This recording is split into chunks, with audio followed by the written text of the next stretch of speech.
Hi എല്ലാവർക്കും നമസ്കാരം. ഐഷൂസ് റൈമൈ കിച്ചണിലേക്ക് സ്വാഗതം. ഞാൻ ഇന്ന് നല്ല എളുപ്പത്തിൽ ഉണ്ടാക്കാൻ പറ്റുന്ന ഒരു മീൻകറീൻ്റെ റെസിപ്പി ആയിട്ടാണ് വന്നത്. അതിന് എന്തൊക്കെയാണ് വേണ്ടതെന്ന് നോക്കാം. 4 പച്ചമുളക് എടുത്തിട്ടുണ്ട്, 2 തക്കാളി, ഒന്ന് ഞാനിങ്ങനെ നീളങ്ങനെ അരിഞ്ഞ് വെച്ചിട്ടുണ്ട്, ഒന്ന് സ്ക്വയറാക്കി കട്ട് ചെയ്ത് നമുക്ക് പിന്നീട് വേറെ അരയ്ക്കാൻ ആവശ്യമുള്ളതാണ്. ഇഞ്ചി ചെറിയ കഷ്ണമായിട്ട് അരിഞ്ഞ് വെച്ചിട്ടുണ്ട്, കുറച്ച് തേങ്ങ ചിരവിയത്, ഒരു തണ്ട് കറിയില, പിന്നെ ഞാൻ പച്ചമാങ്ങയാണ് എടുത്തത്. നമുക്ക് പുളി ഉള്ളവരാണെങ്കിൽ അത് എടുത്താൽ ഇപ്പം മാങ്ങ സീസൺ ആയതുകൊണ്ട് പച്ചമാങ്ങേൻ്റെ 2-3 കഷ്ണമാണ് ഞാൻ എടുത്തത്. ഓക്കെ, ഏത് മീൻ വേണമെങ്കിലും നിങ്ങൾക്ക് ഇങ്ങനെ കറി വെക്കാം, എളുപ്പത്തിൽ തന്നെയാണ് ഉണ്ടാക്കാൻ പറ്റുക. അപ്പോൾ ഞാൻ ഇവിടെ മീൻ ചട്ടിയിലാണ് ഉണ്ടാക്കുന്നത്. അപ്പോൾ അത് എടുത്ത് വെച്ച് ചട്ടിയിലേക്ക് മീൻ ഒരു 1/2 കിലോൻ്റെ അടുത്തുണ്ടാവും, അത് ഇട്ട് വെച്ചിട്ടുണ്ട്. 4 പച്ചമുളക് ചീന്തിയത്, പിന്നെ അതേപോലെ ഇഞ്ചി ഒരു ചെറിയ കഷ്ണം ഒന്ന് അരിഞ്ഞു കൊടുത്തിട്ടുണ്ട്, ഒരു തക്കാളി അത് ചേർത്ത് കൊടുക്കുക, പിന്നെ അതേപോലെ ഒരു തണ്ട് കറിയില, ഇത്രയും നമ്മൾ ഈ ഇതിലേക്ക് ഇട്ട് കൊടുക്കണം. പിന്നെ അതേപോലെ മാങ്ങ ഒരു 4 കഷ്ണമാണ് ഞാൻ എടുത്തത്, അതും കൂടി ഇതിലേക്ക് ചേർക്കുക.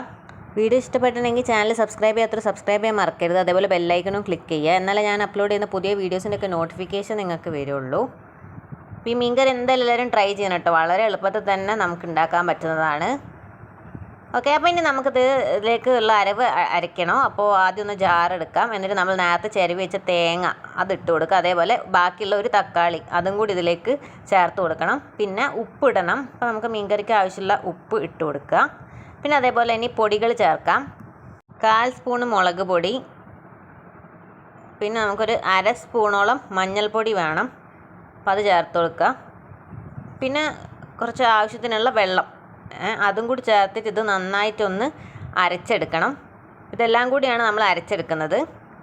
ഓക്കെ, ഇനി നമുക്ക് മീൻ ചട്ടിയിലേക്ക് ഇത് ഒഴിച്ചു കൊടുക്കുക. നമ്മൾ നേരത്തെ മിക്സ് ചെയ്ത് വെച്ചതിലേക്ക് ഞാൻ നന്നായിട്ട് കൈ കൊണ്ടൊന്ന് ഞെരടി വെച്ചിരുന്നു. ആദ്യമേ നമ്മൾ ഇട്ട സാധനങ്ങളെല്ലാം കൂടി മീനിനായിട്ട്, ഇപ്പോഴാണ് നമ്മൾ അരവിട്ടത്. ഓക്കെ, ഇത് ചേർത്തിട്ട് ഒന്നും കൂടി ഒന്ന് നന്നായിട്ടൊന്ന് മിക്സ് ചെയ്ത് കൊടുക്കുക. ഓക്കെ, അപ്പോൾ നമ്മൾ ഈ അരവുകളും എല്ലാം ചേർത്ത് മിക്സ് ചെയ്തിട്ടുണ്ട്. ഇനി ഇതിലേക്ക് നമുക്ക് ആവശ്യത്തിനുള്ള വെള്ളം ഒഴിച്ചു കൊടുക്കാം. ഇതെല്ലാം ചെയ്തിട്ട് പിന്നെ ലാസ്റ്റ് നമ്മൾ ഗ്യാസിൽ വെച്ചാൽ മതി കേട്ടോ. ഓക്കെ, അപ്പോൾ നമുക്ക് കറിക്ക് എത്ര വേണമെന്ന് വെച്ചാൽ അതിനനുസരിച്ചുള്ള വെള്ളം ഒഴിക്കുക. ഇതെല്ലാം കൂടി മിക്സ് ചെയ്തിട്ട് കുറച്ച് സമയം വെക്കണം, എന്നാൽ നല്ല ടേസ്റ്റ് ഉണ്ടാവുള്ളൂ കറിക്ക്. എന്നിട്ട് നമുക്കിതൊന്ന് ഗ്യാസിൻ്റെ മുകളിലേക്ക് വെക്കാം. ഓക്കെ, ഇതിനെ ഒന്ന് അടച്ച് വേവിക്കുക, തിള വരുന്ന വരെ വെയിറ്റ് ചെയ്യുക. പച്ചമുളക് ഇട്ടത് കൊണ്ടാണ് ഞാൻ അല്ലാതെ മുളക് പൊടി കുറച്ചത്. അത്യാവശ്യം വലിയ സ്പൂണിലൊരു 1/4 സ്പൂണാണ് മുളക് പൊടി ചേർത്തിരുന്നത്. അപ്പോൾ തിള വരുന്നുണ്ട്, അപ്പോൾ ഒന്ന് തുറന്ന് നോക്കാം. നല്ല മീൻ കറീൻ്റെ മണമൊക്കെ വരുന്നുണ്ട്. നമുക്കിനി ഒന്ന് സിമ്മിലാക്കിയിട്ടൊന്ന് ഇത് വേവിച്ചെടുക്കണം. എന്നിട്ട് കറിയിലിട്ട് കൊടുക്കുക. ഈ കറിയിൽ നമ്മൾ എന്താ പറയുക, വറവിടുന്നില്ല, വെളിച്ചെണ്ണ ഒന്നും ഉപയോഗിക്കുന്നില്ല. ഓക്കെ, അപ്പോൾ മീനൊക്കെ വെന്ത് നല്ലൊരു മീൻ കറി റെഡി ആയിട്ടുണ്ട്. എല്ലാവരും എന്തായാലും ട്രൈ ചെയ്യണം, എന്നിട്ട് അഭിപ്രായങ്ങൾ കമൻസ് ആയിട്ട് അറിയിക്കുക. ഓക്കെ, അപ്പോൾ അടുത്ത വീഡിയോന് കാണാം. Thank you.